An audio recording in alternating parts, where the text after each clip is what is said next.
ปอนเลียนเรียลตามไปซับปรสทอแคมโบเดียวอเตอร์และแคมโบเดียโกลาชาร์ทีคอนเสิร์ตสำเร็จกัมพูชีร่วมเคลียร์แต่มวยขมายสโลลันขมาย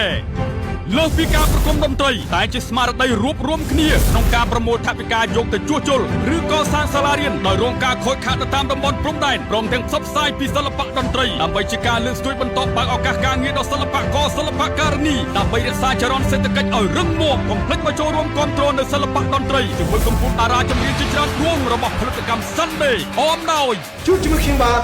ឆាយវីរយុទ្ធជួបជាមួយខ្ញុំសុកពិសីជួបជាមួយខ្ញុំបាទកែវវាសនាជួបជាមួយខ្ញុំអេវ៉ាជួបជាមួយខ្ញុំបាទចាំជួបជាមួយខ្ញុំបាទអានកុនតាឡាជួបជាមួយខ្ញុំបាទសាវរី